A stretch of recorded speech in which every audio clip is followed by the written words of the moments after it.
I married a minister. I had, my first marriage.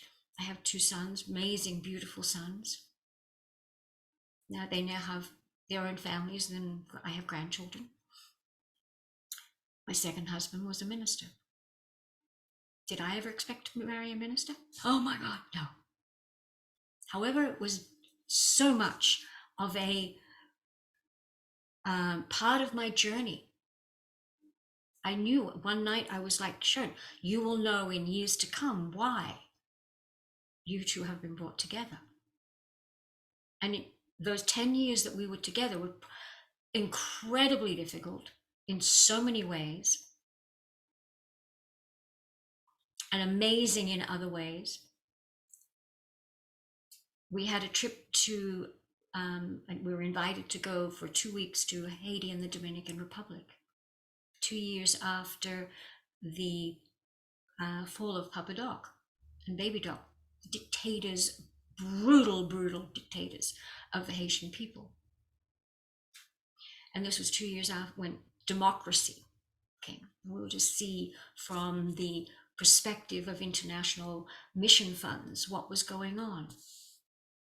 Turned out to be probably, for me personally, the most powerful trip I have ever been on, because we met from everyone from the second day having tea in the presidential palace,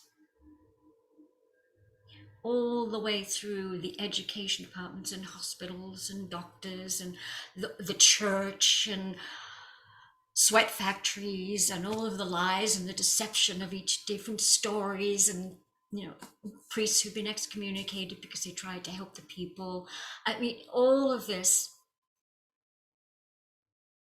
to slave camps in the middle of sugarcane plantations, leased from the Dominican government, that were sugar companies mainly from the US, but also in France and some Europe. These people were complete and utter slaves. They lived there their entire life. Born, lived, died. Never allowed off there. Conditions were unbelievable. Some had bath, some had a latrine, some had electricity, some had water. One of them had none of them. It was tragic. But the people were, this is where I learned, through the incredible poverty, the incredible control, when they invited us, because it was a church, under the guise of the Presbyterian Church, to have service with them. And didn't matter if it was a tin shack or a grass-topped shelter. The power of their spirit, of their love of God, whoever, whatever, the power of their voices, their love, their brightness, their spirit, their light, showed me what it is truly, and how dead a bunch of Presbyterians really were. Oh my God.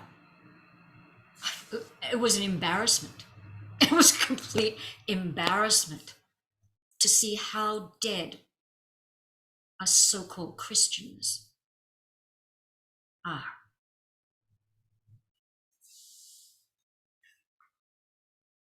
Sitting, not being afraid to sit on the ground and have 2 naked babies sitting on each leg, looking at me because I'm so white and they're so black. Of being called completely unexpectedly by a tall, statuesque woman, Haitian woman, in a barrio in the town of Paraiso. This barrio was Haitian. It was off limits. It was down there in the valley. You don't go down there. We were taken down there. This little minister in his church. We had this service in there.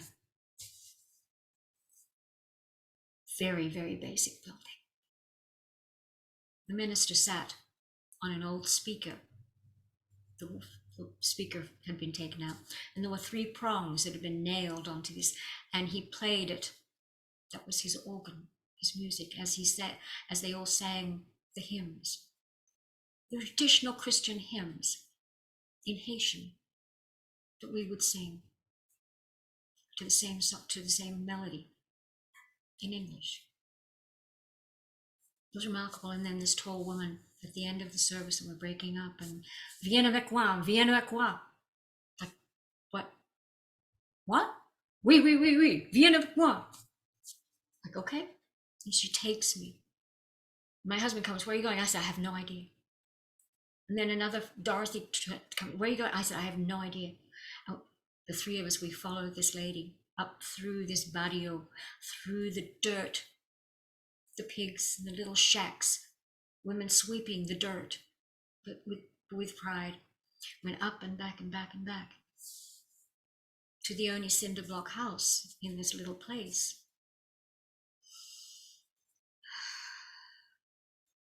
Viens, viens. Okay.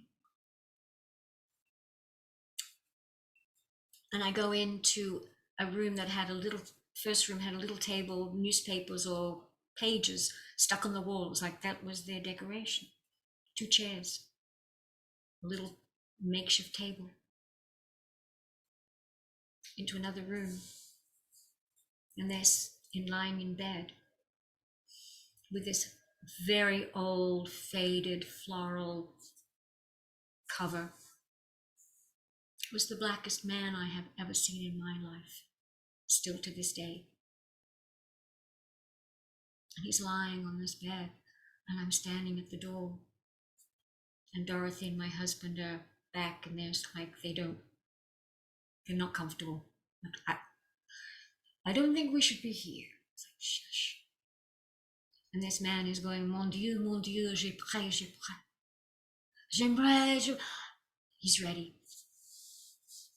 And what I learned through my broken French and Lionel later is that the man had been lying there delirious for 3 days, even though there's a clinic that we came to see up in the village. And so this man was absolutely delirious, and I'm pulled, just moved to sit on the bed, and his wife is standing at the end of the bed. She's watching me, and I touch this man, and his skin is on fire. Everything is swollen, spongy, and swollen and on fire. And I knew he was dying. He was dying. If he was, it was so amazing that he hadn't died. This was 3 days. And I sit there and I hold his hand. And she's saying something to me. I don't know what it was, but it was, we were there. And then gently my husband comes in, the minister, and then Dorothy. And for the most powerful moment I have ever seen and witnessed of my husband in 10 years, he was there for the work of God, and he didn't know it. I held this man's hand. I put out my hand and he held mine. He held Dorothy's and Dorothy held his wife. And we stood around that bed. And my husband said the most beautiful prayer that came from the most holy and highest place, that came from the truth of his heart. And it came through all of us.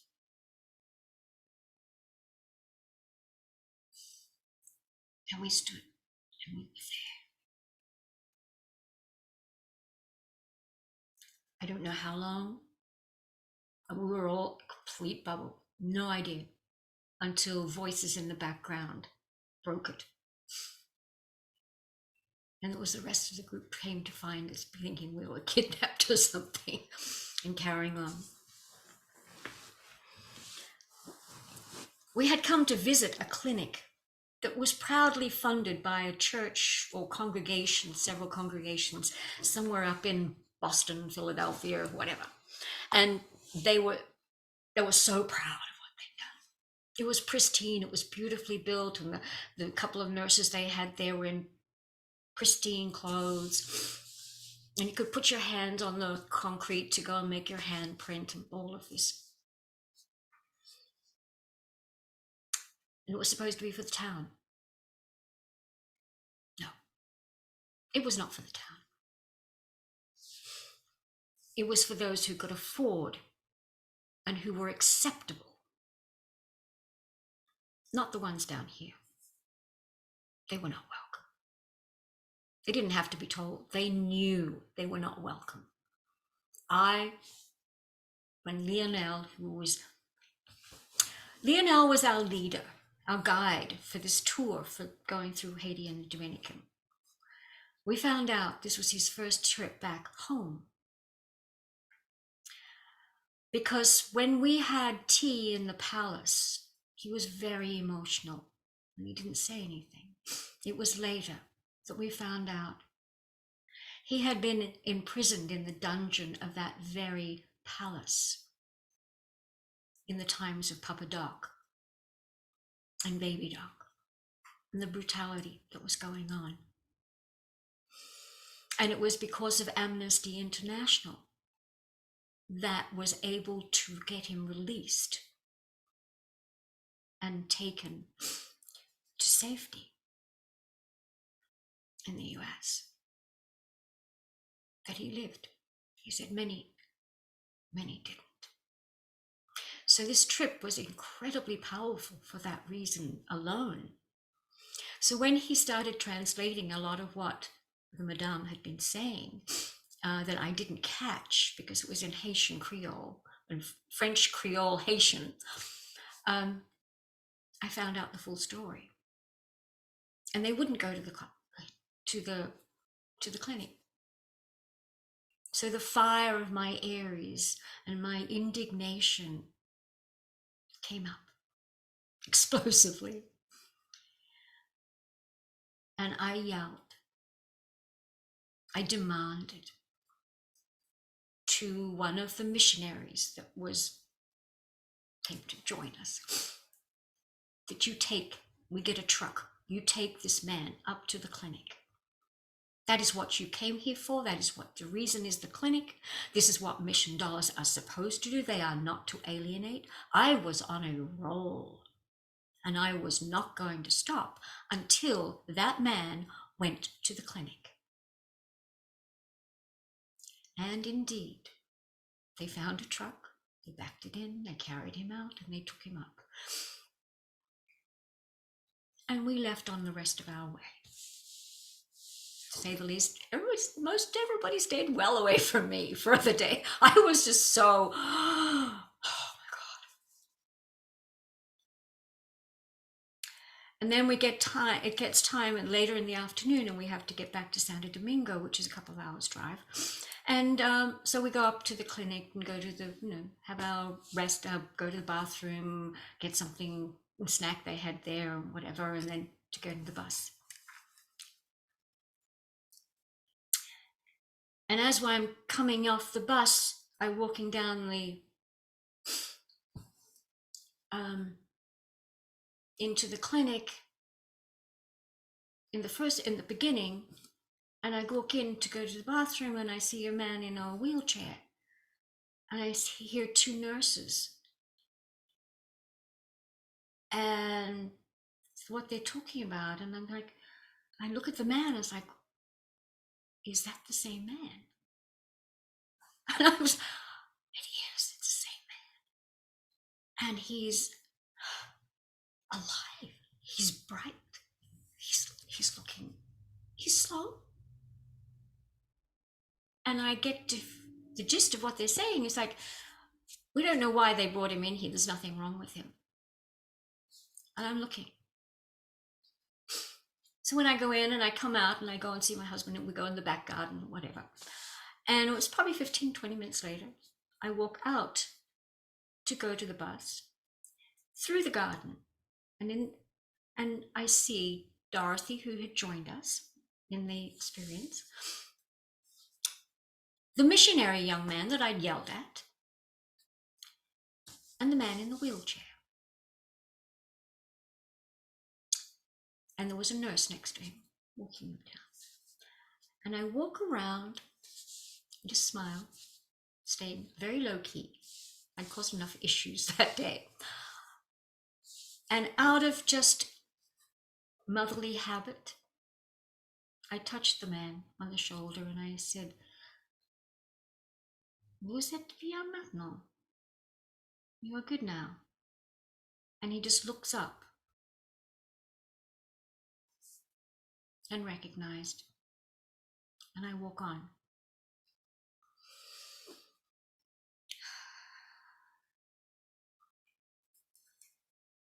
It was the last day of our trip, our group. We'd been away for 15, 16 days. It was the last night. We all got together. And people sharing, telling stories. And Dorothy says, "Excuse me, I need to say something." Like, okay. And she looked straight at Tim and I. And she said, "This is for you two, but most specifically for me." And she said, when you know, with that experience, she says, when you came up and spoke to the man in the garden and walked off, asked him if he was all right, he looks up and he says to the nurse, "Elle est mon angle. She's my angel." She said, "You need to know that, because that's what you were with all of this. We witnessed a miracle."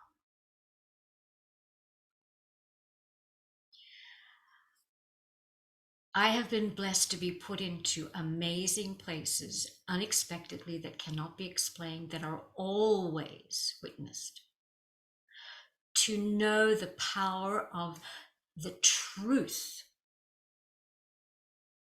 of prayer, but not the old Christian prayer, let's say a prayer for them. No. You become a vehicle for the prayer. You become a vehicle for the God essence of healing. That is what it's about. And that is the part that is absolutely, completely taken away in virtually every religious tradition. Because they don't want you to know that. The powers that be that want to be the joining force between you and God, they wouldn't have a job. They wouldn't make their money. You wouldn't need them if you knew that they were stopping you. This young man who I yelled at, he came to me later and he says, "I came down here to do mission work. I've been here a year and a half." And he says, "I was ready to leave." He says, "I'd planned to leave in a month or so, whatever the time frame was, because it was empty. I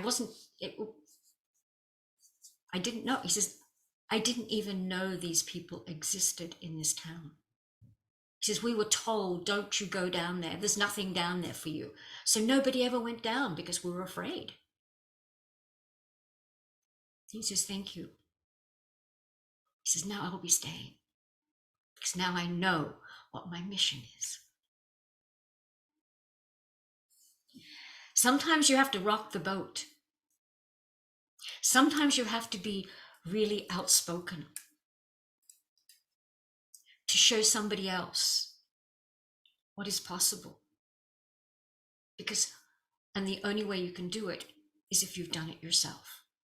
If you've walked a particular path. If you've seen something and physically embodied something within you to be able to do that. You know, this video was going to be about healing. Well, it is about healing. How do you heal yourself? How do you know? But you have to know yourself first to be able to heal yourself. So that's why my stories, they're my stories. And how I've got to know me. You have your stories. And no matter how big or how small they are, take them in increments of time frames. Take them in increments of cycles. Whatever, however you're guided. Be authentic in who you are. Otherwise, you're somebody else's version of you. My understanding of healing and my angst with modern medicine has been honed through my experiences.